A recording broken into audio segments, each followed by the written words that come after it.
likes me. Yes, yes, I like him too.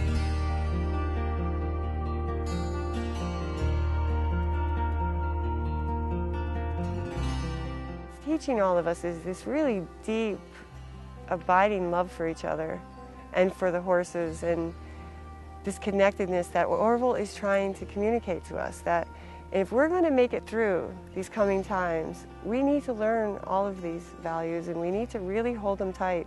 It's not going to be about who has the fastest car or the biggest house, or it doesn't matter at all what we have. It's really going to come down to the kind of fortitude we have to face what's happening, and we can only really have that if we have each other. What moves us forward other than to share with each other? And you know, we see that better in ourselves when we're doing it for the animals or for the horses or the environment or the children. When it comes to these horses who silently have to bear their experiences that some of us can only guess at. A lot of these horses come to us and they have, well, all of them come to us with big walls up. And then over time and consistent structure, like a child, they begin to relax and realize that, okay, they're going to feed me every day and they're petting me and they actually like me. So they start to open up and reveal parts of themselves. And when you start to see that change in them, you begin to realize you are that powerful to have released this animal from his torment, because horses have a very special way of going very far away when they don't want to be reached. And we all know this experience of disassociation when we're out there, you know, and we can't be brought back. And horses can live in that state for a long time because they're so sensitive. Sometimes the only way to survive is by disassociation, which, you know, we know this to be true for us when we're traumatized. But talk about an animal that's got a 50-million-year-old nervous system that's so sensitive he can hear something a mile away. And here we are yelling commands at them or telling them. They actually, horse whispering is so effective because they can hear us better when we're talking softly. We do not ever have to raise our voices with them. So what does that mean if we're going to be in a relationship with a horse? It means caring enough about him that we don't impose our way on him and that we back up and learn what he's trying to share with us. And that happens just by loving them, and they will teach you. They will teach you in a way that I don't think there is another being that can teach quite like that, because they're so honest. They're such a perfect mirror. I mean, if you're not treating them well, you will know. They'll go away and they won't respond. But if you're loving them, they'll start looking at you, and then you go out there one day, and I see it with some of my sickest horses and scaredest horses. They come out and they see you and they start nibbling on you. And it's their really insecure way of saying, hi. Like, hi, remember, you're my friend. Like some horse like Iceman, who has every reason in the world to be scared to death. He's losing his vision. Tony B, his main support in life, is an older draft horse who I think on some level Ice must know Tony won't always be there.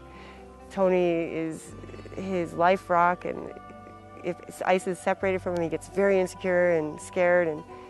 But we're breaking through, and we see it all the time when we take Iceman out to work, when we separate him from Tony B, and he only has us, and he's got to listen to us, and he's got to be hitched up. Once he's hitched, he's good, he does his job, he's been trained well, but he wants to get right back to Tony B. But little by little by little, we've been seeing Ice, when we go out to visit him in the field, that he's like, hi. Like he'll Fergus like, hi. And then he'll go back down and be like, hi. And he sees, like, God, I can't tell you the feeling that gives you when you've made that kind of difference in an animal that's so, you know in your heart this animal should not be discarded. He would be a very easy candidate for slaughter, just because no one would want to deal with a 2,000-pound neurotic crazy man, really. And you know, we, with love and patience, we were able to get him to open and trust us and be with us. And can you imagine the feeling of having accomplished that with a 2,000-pound animal that has that kind of power and spirit?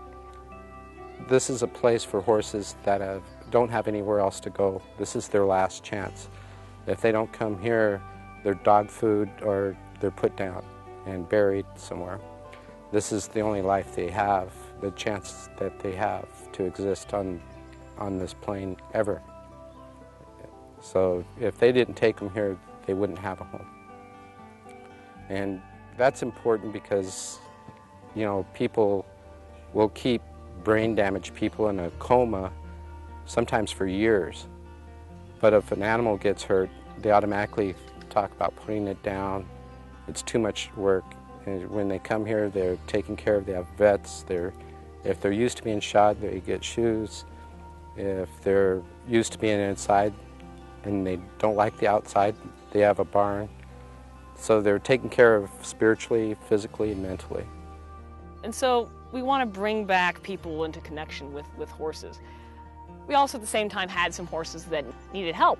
And horses that had health issues in the city that after many years in the carriage business could no longer pull a carriage. And you know, what's going to happen to them? They no longer can work.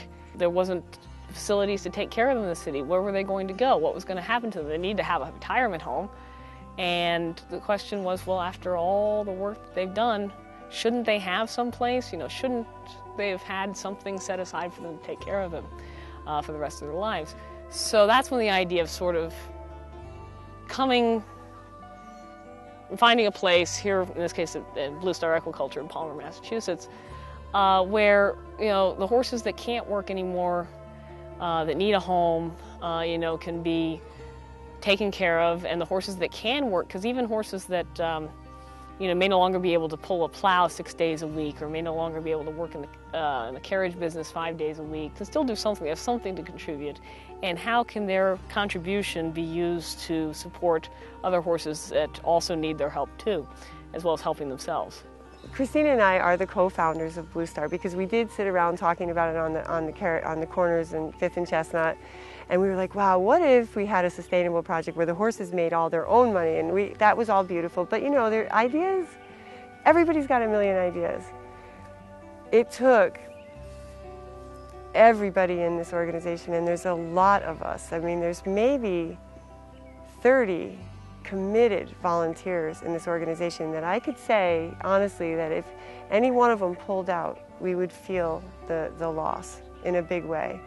Because of what they bring, no one else can possibly bring.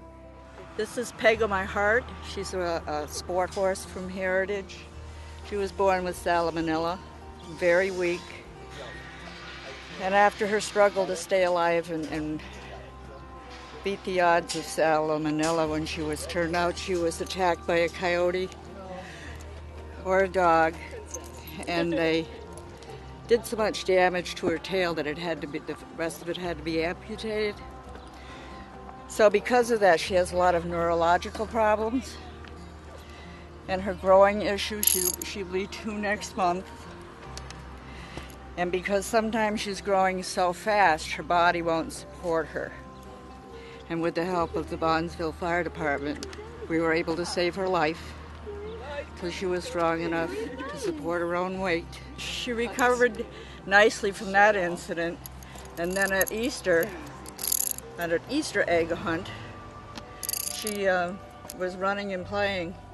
She tripped, did a somersault, landed on her back, and did a lot of more damage to herself. So she's quite a girl in recovery almost all of the time. She's an easy horse to work with. She has proven many times how huge her heart is. The life experience, the perspective, you know, each individual has their own perspective. And what's beautiful about Blue Star, for the sake of the horses, we're deciding to get along with each other and need each other. And it's every day makes us stronger, it makes us better, it makes us braver.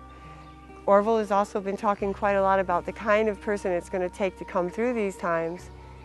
And he says that it's going to take a person that has a lot of faith and hope and courage. And Blue Star absolutely builds every single one of those values in us, in every minute that you're on this farm.